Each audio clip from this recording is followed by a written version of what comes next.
What I do is inconsequential. Why I do what I do is I get to shorten people's journeys every day. What I love about our hospitality industry is that it's our mission to make people feel cared for while on their journeys. Together, we'll explore what hospitality means in the built environment, in business, and in our daily lives. I'm Dan Ryan, and this is Defining Hospitality. This podcast is sponsored by Berman Falk Hospitality Group, a design-driven furniture manufacturer who specializes in custom case goods and seating for hotel guest rooms. Today's guest is a hospitality professional with nearly 5 decades of experience. He's an expert in planning, operations, marketing, strategy, and more, and he now consults his clients in all areas of hospitality management and development. He's on the advisory board of several travel-related organizations providing top-notch industry knowledge. He's the founder and principal at Hospitality Advance International. Ladies and gentlemen, Xavier Lividini. Welcome, Xavier. Thank you. Good to be on board. So yeah, it's great to have you on board and talking to you because I think what I find, well, a bunch of intriguing things about you, but one of the most intriguing is you're second or third generation hotelier. You actually grew up in hotels, and I guess the hospitality industry has never been able to let you go, or you've never been able to let go of it. But before we get into all of those stories, because I know you have so many, what do you like? Why do you think you're stuck in this industry? What's the glue that holds you here? Well, number one, I think it was injected into my blood when I was born, because my father, my uncle, my father's uncle, were all in the hotel industry and worked, starting in New York City and then ventured out to other cities around the country. So if you like people and enjoy being with people, talking to people, meeting new people, meeting people from different cultures, that's the industry for you, the travel hotel industry, because that's what it's all about. And what does it mean to you? What does hospitality mean to you? Having grown up in hotels and worked in every aspect of the hotel industry almost, what does it mean to you? How do you define what hospitality is? I think, it's because in the travel industry, it's about your treatment of the guests, treating them like it's your home when they arrive at your establishment or on your airline or on your car rental company. It's the warm welcoming that you give, visitors and guests. I think in the hotel industry, it's about, and even in the travel industry, creating memorable experiences for people. Typically they're coming from all parts of the world, and you'll be one of the first people, establishments that they walk into. It's about, really creating a memorable experience. And that could be a dining, it hits all departments in the hotel. Because you're talking about the guest room, which is housekeeping. You're talking about your restaurant or room service, which is the food and beverage operation, the kitchen. And typically in a hotel, the front desk is kind of the bloodline, the main center, because that's where naturally all the guests go with questions. So one of the things I find so fascinating about an actual hotel, especially in a resort location or somewhere where you might have some other experiences around, is how many different levers of revenue there are. And all of those levers of revenue, whether, it could be water skiing or going to a show or, I don't know, like all the food and beverage offerings there. Each one of those levers of revenue also requires so much more management around it to make sure that you're meeting those guest needs and it's done and executed well. What's one of the most complicated hotel assets you've ever worked in or worked on?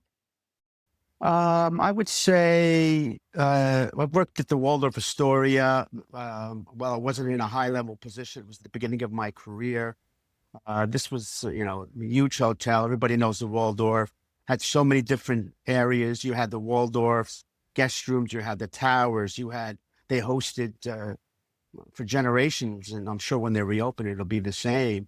All the dignitaries from around the world, they hosted many of the presidents. of the U.S., celebrities.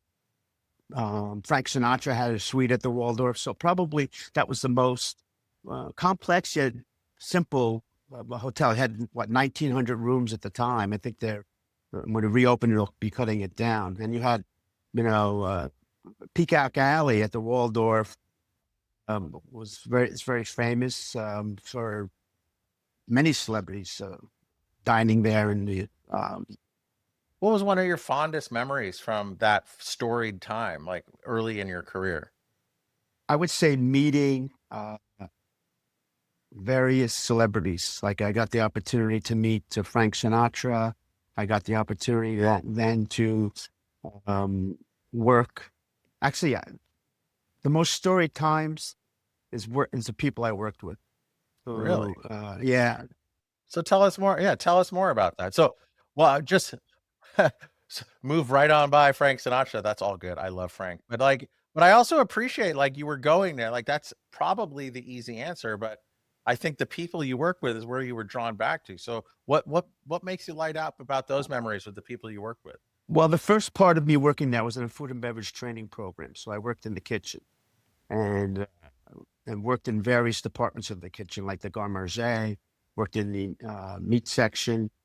They even sent me down to the meat market in New York City for a month to learn how to cut meat on a conveyor belt. So that was an interesting experience.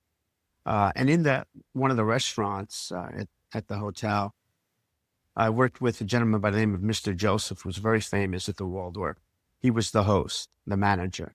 And he really taught me the art of part of hospitality, because the way he would greet guests, it was like a show.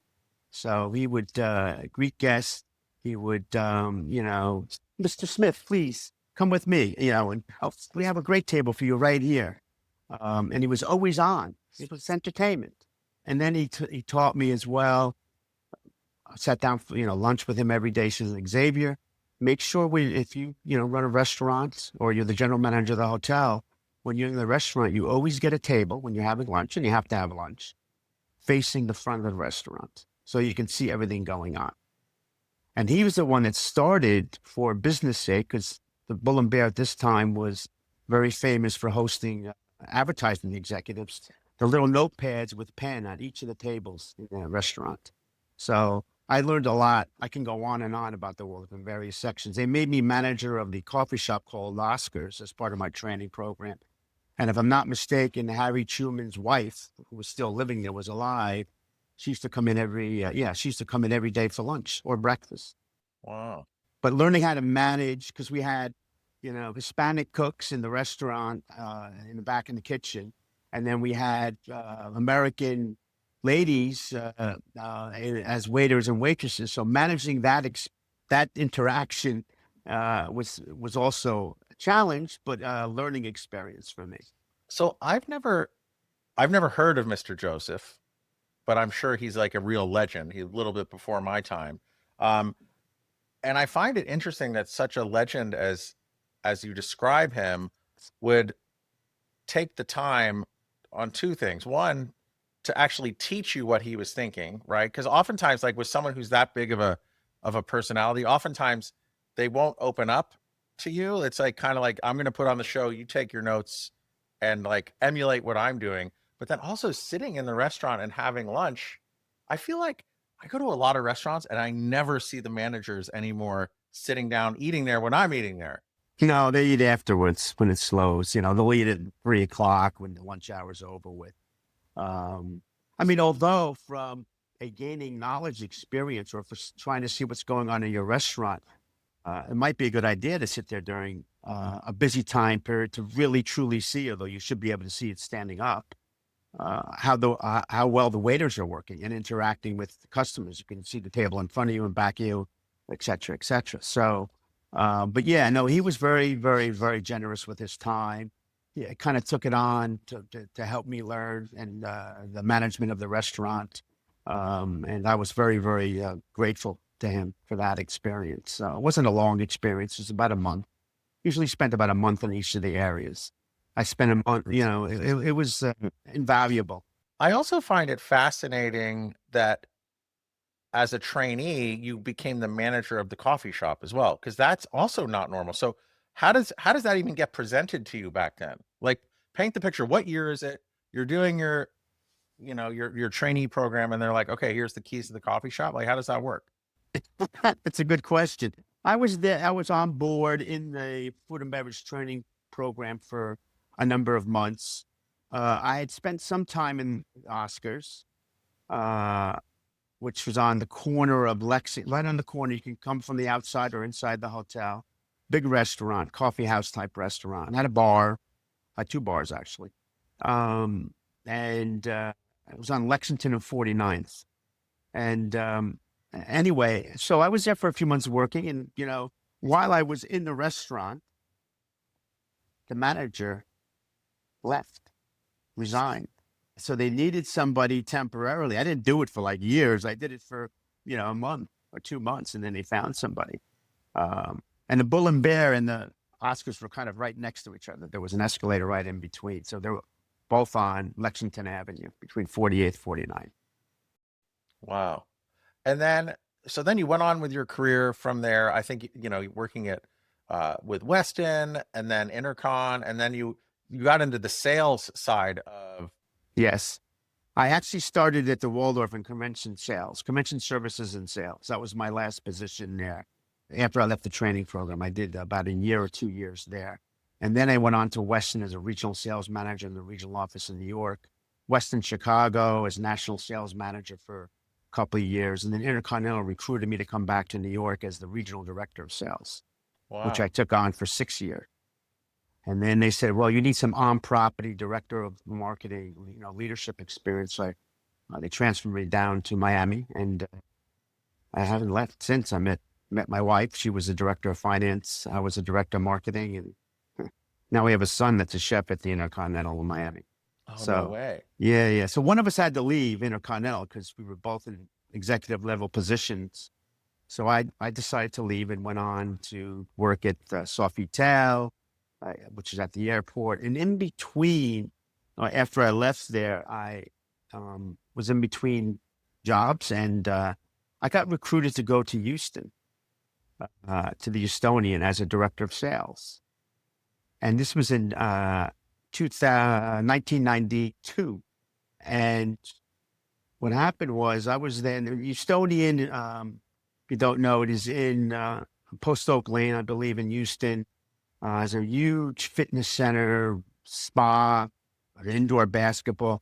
So I get up there as a director of sales and marketing. Well, actually it was for me, I went up there with the knowledge that it was just a temporary situation. I was going to help out and help them hire a director of sales and marketing. So that lasted a few months, and then the general manager left. So the owners of the hotel said, look, we have the Republican National Convention coming. This was in George Bush Sr. was the president. We don't want to have any, major changes. We're looking to sell the hotel afterwards. Would you mind? You have good experience. Would you mind coming in and serving as general manager? And I said, wow, what an opportunity of a lifetime, of course. So I took that over, did about 5 presidential visits, did the Republican convention where George Bush Sr. came in for. He claimed the Houstonian as his residence, so that's why he came up there at least 4 or 5 times a year.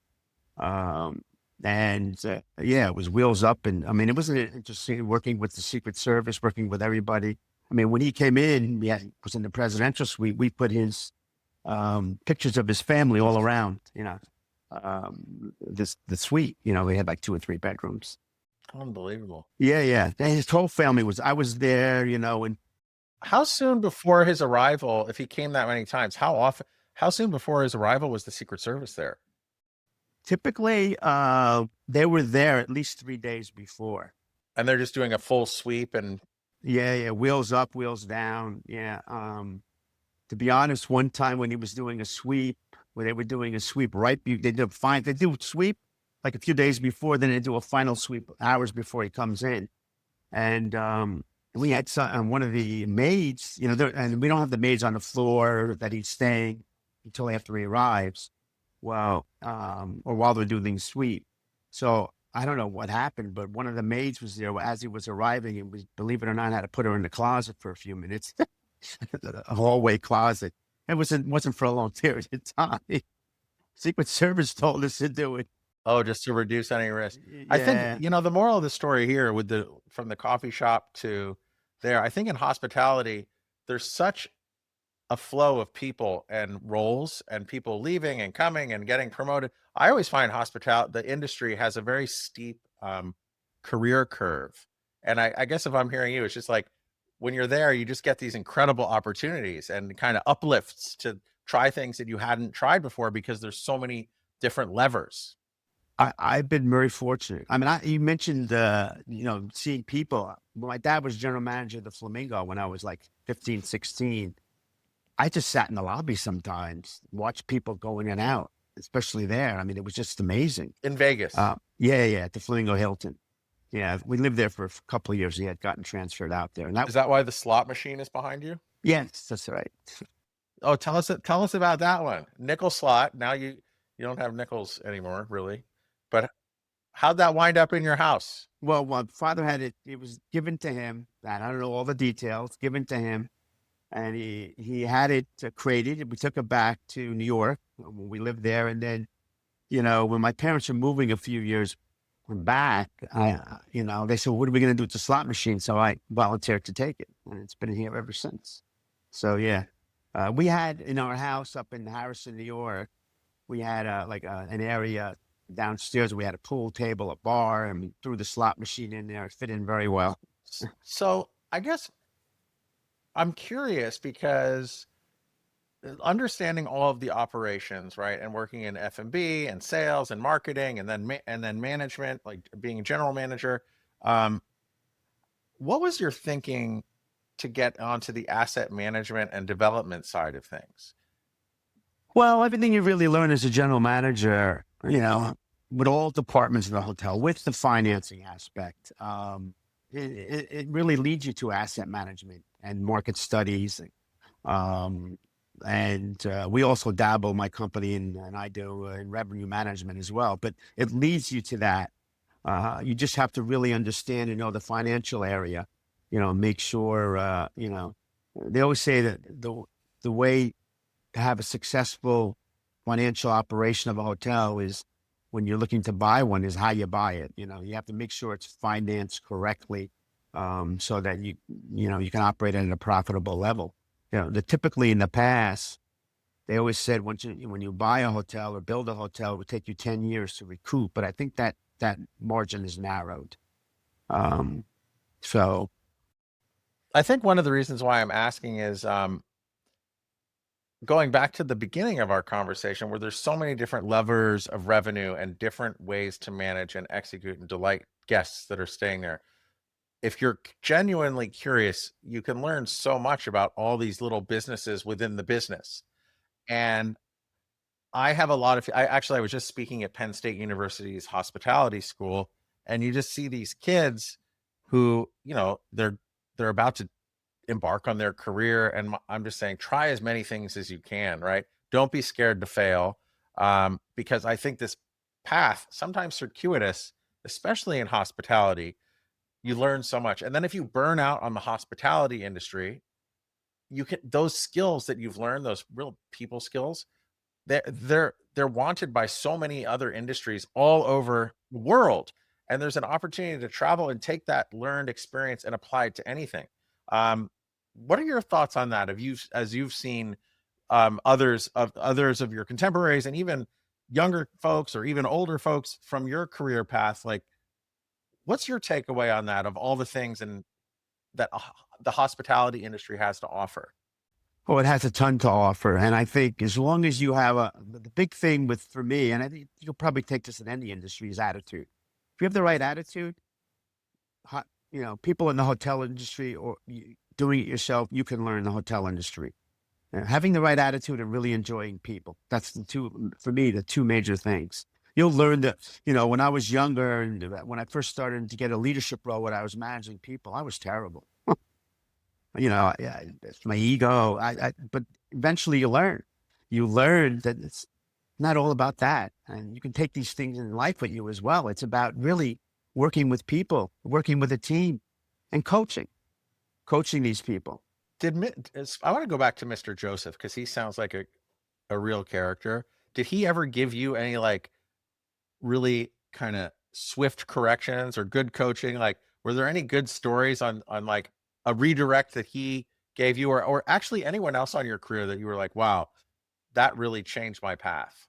To be honest, it's going to sound strange, but my wife is in the hotel industry as a director of finance. And one of the things that attracted me to her was the way she handled people and managed people. And I learned a lot from her. And she always, gave people the benefit of the doubt, no matter how much it seemed that you may not want to. And she always never raised her voice to anybody. And still to this day, once in a while, she raises it to me. And she taught me a lot just watching her operate it within her own department, in the accounting department, or even amongst other executives, or even amongst people. So I learned a lot from her. As a joke, we used to say, well, in the hotel, she controlled my expenses, my marketing and sales expenses. And now it's even worse. She controls all my expenses living, here at home and so I would say her, believe it or not. I also learned from my dad, because my dad was very similar to my wife. My dad, worked his way up. He didn't have the advantage that I had, having him and my uncle and my father's uncle as people that are in the hotel industry to make the Lividini name. He worked his way up from the front desk they just knocked it down, but the Statler across the street from Madison Square Garden. It was a Statler Hilton. Originally it was a Pennsylvania hotel, then Statler, and then it turned back into the Pennsylvania. But he started there as a front desk clerk, and years later, we moved back from Las Vegas. He became the general manager. We lived in the hotel. And he also had always treated people with respect, always coached people, was very kind.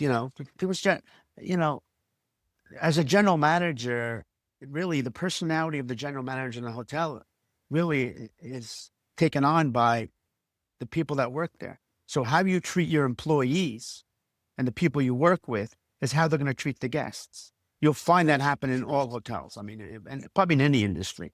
So if you had really treated your employees right and the people you work with, typically the guests will have a pretty good experience, with the right training. So I really look up to him, because he really worked very hard, and never bucked the system. Yeah, as I hear you say that, I also think that you look at all these kids coming out of college saddled with debt. Um, I think that the hospitality industry offers a path where you don't necessarily have to go to college. And if you work really hard and you have all those people skills, you can build an incredible career and not have that debt holding you back. Well, to be honest, although it was years ago, my uncle did not go to college, and he ended up working as a general manager. He even worked as the VP of operations for Helmsley Hotels. So yes, you can, no doubt about it. Again, it's all about, learning the hotel industry. And by the way, in my opinion, the two best places to start to learn the hotel industry, if you're really interested in making it as a career, are at the front desk and in convention services or group services. Because in both positions, you really get in touch. You get touched by almost every guest that's there, because they always come down to the front desk or come to the front desk. They ask questions about everything. Now they also go to the concierge, but they originally start out at the front desk. And in group services, convention services, you really manage a hotel for that group, because you're involved in every single department.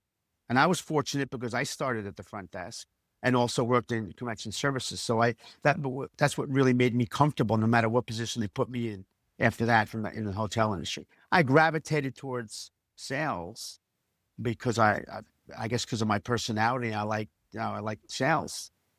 I like the exhilaration of closing a sale, I guess. So I want to ask you a question about that. So from all of your sales experience before going into asset management and development services, when you think about that exciting close, like if you look back on your career, what was the most exciting close that you ever had from a sales perspective? One of the most exciting ones was hosting would be probably the Republican National Convention, and also hosting the White House visits. But from a sales perspective, it probably would be getting the NBC contract for their big meeting where they bring all the various subsidiaries of NBC at the Intercontinental Miami, where I was actually myself as a director of sales and marketing, taking guests to their rooms. We had every executive, everybody in the sales department who took, because they were all VIPs, everybody that stayed there. So that would have to be one of the most memorable and exhilarating things, is to close in that business. And then even as director of sales and marketing, servicing that group. And that would turn into recurring business every year for their big corporate offsite? It did for a while. No, they typically, to be honest, they switched. We were lucky to get one. They used to do it in California all the time at the Century Plaza in LA, I believe. Oh, that's a big one, yeah. Yeah. Hey, everybody. We've been doing this podcast for over 3 years now. And one of the themes that consistently comes up is sustainability. And I'm just really proud to announce that our sponsor, Berman Falk Hospitality Group, is the first within our hospitality industry to switch to sustainable and recyclable packaging, eliminating the use of styrofoam. Please check out their impact page in the show notes for more info. I want to go back. So let's just, for those of you not watching, Xavier, he was born in this industry. His son is in the industry. He has almost 50 years of experience, and I'm probably halfway to what you have under your belt. I'm intrigued because, as being a generation older than me in this industry, and again, I'm on more the development, design and construction side, right? Because I provide furniture to hotels. But I heard you say a bunch of times in our first call and even today, talking about coaching and not managing. And why that strikes me is this idea of coaching. I love it. I love it. It's what I do in this podcast too. I love doing it with mentees, employees, everyone. But to me, I feel like that's a newer idea of coaching. And for the older generation, I would hear managing. Have you always said coaching, or is this like a newer thing? And when did you open your mind to coaching versus managing? How do you see the difference? Well, you can use both words, managing, but I think coaching is a more delicate term and more a term that will relate better to somebody you're working with or coaching. I'm a big sports fan: football, basketball, baseball, hockey, and so I think it relates to that as being a good coach. I think coaching has more of a connotation of being part of the group as opposed to managing, in my opinion. Yeah. Kind of being part of the group, I also find it's and in a way, how Mr. Joseph did it to you early in your career, and I'm sure you had so many others, where it's trying to be very curious about the person that you're managing or coaching, but also getting them to see where they can improve and where their blocks are, right? And coaching them and helping them become the best version of themselves. Yeah, later on in my career, I kind of would ask that question to people I worked with, my equals, and also people that worked, were on my team. What do I need to improve on? And you find that as things progress, that would be something I think a general manager should be at, as a director of sales. When I was a director of sales, general manager should be talking to me about. Not all the time they did, because some of them were really, really old school. And not that was bad. But sometimes you did, they noticed about the way that I coached my team or the way that I managed my team. They could have used either word. So somebody that can bring out, I think, another but another way I think they can motivate people is when you talk to, one of your people that you work with and you're trying to have them do something different or improve, is to first talk to them about all the good things that they do. Because who wants to be talked to and say, well, you need to do this, you know what I mean? So that's why you need to talk to me. These are the things that you're really doing well, but this is something that maybe we can work together and help you improve on. And I think that there would be a more generous or more welcome to take that type of criticism better if you were more pointing out their good points and then say how we can help you. You got to give people the tools. It's another thing that I think is a big situation is you got to give really the people the tools to make it happen. Because if you don't provide them with the tools, forget it. It's not fair to really criticize or talk to them about things that you think that they should have done better. And like, as you think about your role now in Hospitality Advance International, like consulting many different ownership groups,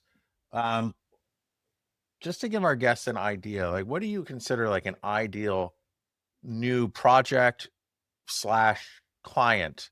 And second part of that is when you're kicking that off as a coach to these new project and people, what are some of the questions that you ask so that you can find alignment? For me, my world in the last, I would say 5 or 6 years has been in the boutique hotel world. It could be a product of living here in Florida.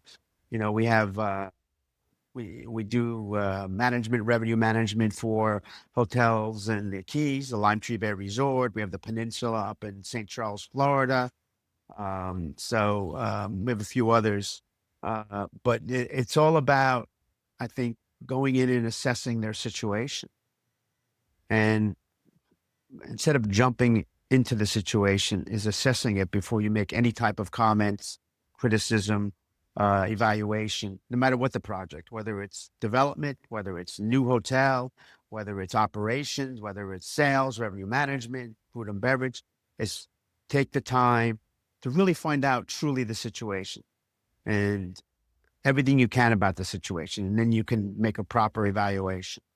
And in that boutique independent space, how do you go about finding new clients and new projects to work on to bring your 50 years of experience to help improve their assets? Mostly it's, really word of mouth. It's really big involved in, HSMA, SCAL, which is another group I'm involved in, and setting up offshoots when you meet people there and setting up meetings from there. With SCAL, it's a worldwide organization. I like to go to their annual meeting because I meet people from all over the world. It's one of the largest travel organizations, if not the largest, certainly the oldest, so one of the oldest in the world. We've got about 15,000 worldwide members, and they're anywhere from India, Australia, New Zealand, all over Europe, all over the U.S., South America, etc. So you really get an opportunity to meet people from around the world. Because I've done projects all over Central America. We've done projects, for example, Cartagena, Belize. So I've been fortunate. And then if you were to look back over your kind of consulting career, like when you're out of the weeds of management and now you're working with all these clients all over the place, what's a project or a turnaround story you're most proud of? Well, I would say, helping turn around the Lime Tree Bay Resort. When I first started there, it's not really turning it around, but helping improving. When I first started there, it was about 15 years ago when I first started my company. At that juncture, we're even on the internet. We had years ago, used to have rate cards. Probably no one knows what I'm talking about, but had rate cards. So I told the owner, let's throw them out. And, he had the courage to say, okay. And we went forward and went on the internet. Website was developed. And along with a number of other people, he built a really good team. Our company helps him with operations and revenue management. He has another person doing some of the marketing. And he relies on us. We talk weekly. We're meeting weekly, and he relies on us to improve things.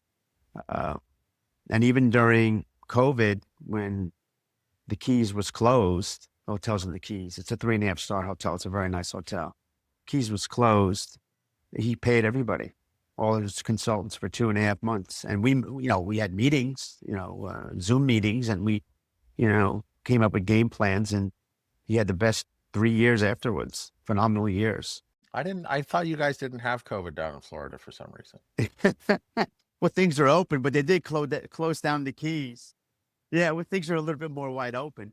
Yeah, I mean, geez, the hotels in Miami went through. They had it tough for a while. Another okay, so that's and I guess of what I'm hearing, like there's this dependency and a relationship between you and your client that probably is like gold. And how did you? Who's the client? How did you find them? Well, the Lime Tree Bay Resort client, the owner is Vic Bub now. It's introduced to me by a gentleman that used to work with me at the Intercontinental Miami. He was doing sales for him, and that was 15 years ago. And we really never looked back. He's been a good man. He's been actually a good coach for me. I've helped him out, but he's also been a good coach for me. See, that's amazing when a client can be a coach. I have a few of those in my world in life, and it's the best. Like I coach so many people, but also to have those stakeholders take an interest and want to see me succeed. That's kind of what almost gets me up out of bed every day, to be perfectly honest. I mean, to give you an example, during the pandemic, we had an opportunity when they opened up the keys to charge whatever rates we wanted. Mm. I mean, and I kept on raising the rate because I was handling revenue management. And he said, Xavier, look, let's slow down on the rates. I want these clients to come back once this pandemic's over with, because the repeat customer at the Lime Tree is fairly high. It's probably about 25%, 30%. So, and I said, after I thought about it, I said, you're 100% correct. So we didn't raise the rates as much as we could have. So he was kind of coaching me, really. So another question I have, from your father and your uncles being in operations, your son is in hotel operations. You were in hotel operations until you decided to start your company. What was your thinking when you decided to start your company and take that entrepreneurial leap? Like how did the table set for that move? I was working at a hotel in the Grove called the Mutiny. It's a condo hotel, which is an interesting and good experience. And And what year is that? 2005. 2005. Okay. Prior to that, I was working for, I opened up the Intercontinental at Doral, which was at the time was called the Intercontinental West Miami. And it's run by a Salvadorian company. I worked for them for 6-7 years, selling outbound to Central America and also making sure the hotel did well from a sales and marketing perspective. So anyway, back to the Mutiny. So I decided, you know what?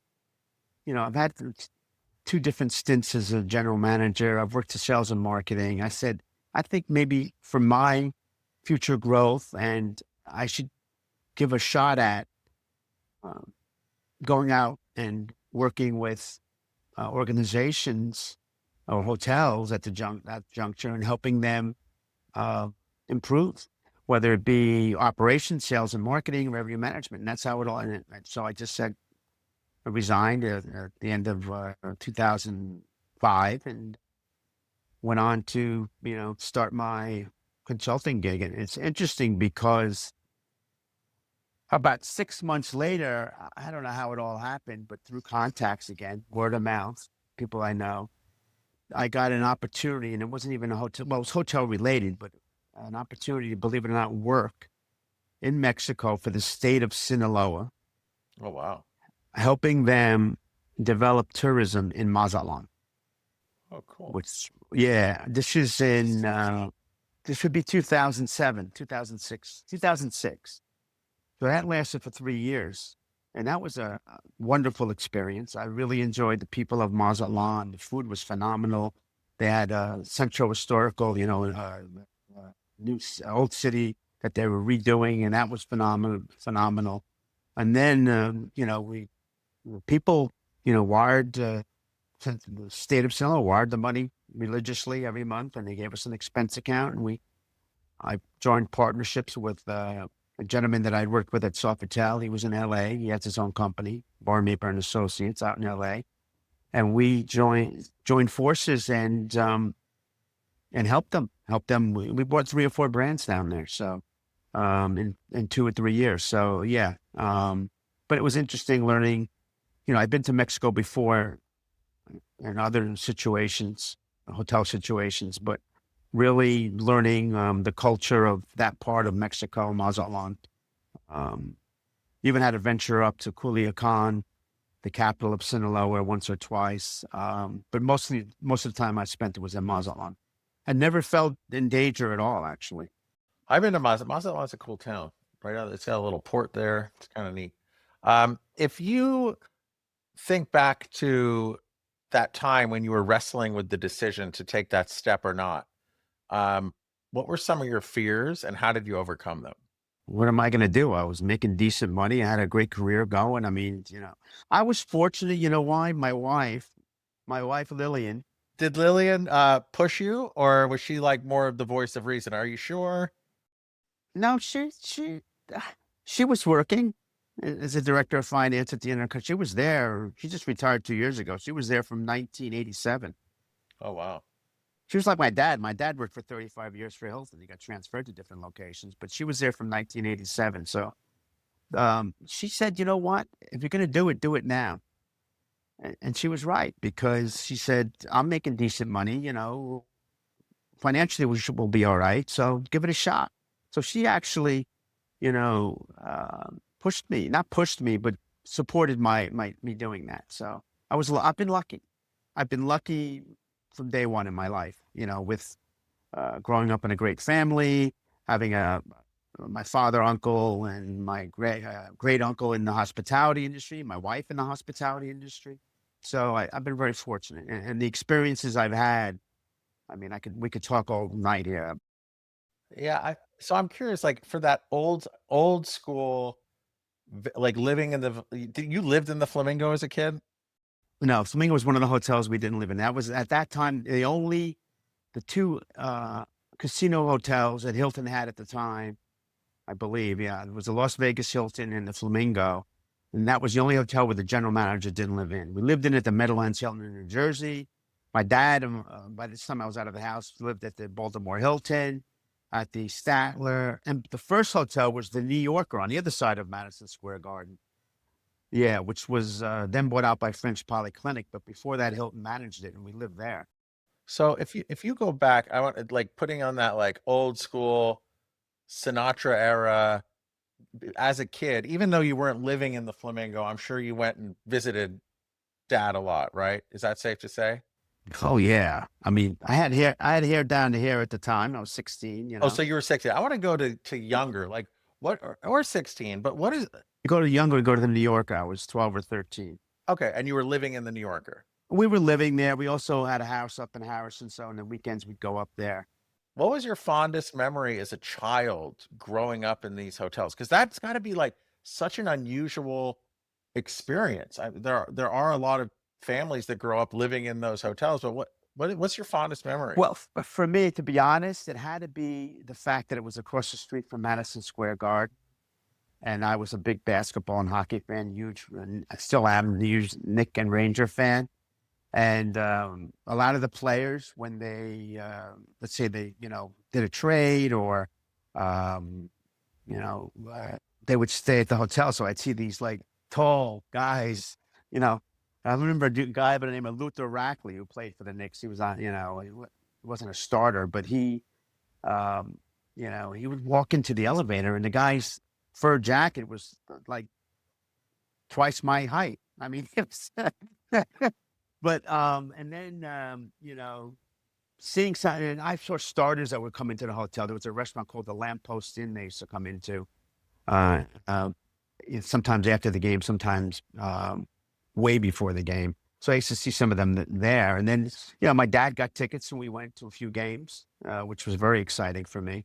So yeah, and then also, even there, used to sit in the lobby and watch people come in and out. So that was kind of how I got to know the hotel industry, and I would watch all the interactions, and I liked it. So that may have been the first um, introduction for me in the hotel industry. People are the coolest things to watch. I mean, we moved up. We had the pandemic in New York City, obviously, a little different than Florida, but we got out of Dodge pretty quick, and to Connecticut, and I miss just watching people, sitting and watching people, like New York City or any city for that matter. People I just find mesmerizing, fascinating, and I can't like as a little kid just to be able to plant yourself there in the lobby and just watch all these characters come in and out must have been so incredible. I don't know, maybe because I'm from New York, but whenever I fly up to New York and I'm on that plane flying into New York, I was born and raised there, I get excited about going into New York City still to this day, because it's a city that doesn't sleep. Just every time you go there, you see new things going on, the restaurants, just everything. So I agree with you. I mean, and I've been to every city in the world, and there are a lot of exciting cities, London, Hong Kong, Paris is great. So Chicago, New York, San Francisco, LA. You're starting to sound like a Johnny Cash song. But think about it. They say the three of the greatest walking cities in the world are basically New York, London, and Paris. And there's more to add to those now, but anyway, I agree with you. So Xavier, if the Xavier I'm talking to now, with 5 decades of experience under your belt in this industry, if you were to magically appear in front of the long-haired 16-year-old version of yourself at the Flamingo Vegas, what advice do you have for that version of Xavier? To just live every day to the fullest. Don't sweat the small stuff. A lot of things that you're going to experience over the course of the years are going to be positive. You're going to go through some, bad experiences in your own life and around you with your, family and friends. People getting sick, people dying, etc. So just live life to the fullest every day, I would say, and always try to have the right attitude and be positive, and always try to turn a negative into a positive. That would be my advice. Yeah. And and I have another thing I always tell people: just do the right thing. That's a motto I have: is just do the right thing. Think about, before you do anything, think about it and make sure you, in your heart and in your mind, you're doing the right thing. Especially when nobody's looking. Yeah. That's very true. It's a good point. Yeah. Because eventually something like that will come out. I agree. Yeah. And I just think that's like ultimately just character. Do the right thing when no one's looking, like lift where you stand. Well, Xavier, this has been a really interesting and insightful conversation. I appreciate your time so much. If people wanted to learn more about you or connect with you or see what you got going on, what's the best way for them to do that? Well, there's 2 ways. Number one, my website, which is xlividini at Hospitality Advance. Or that's my email address, sorry.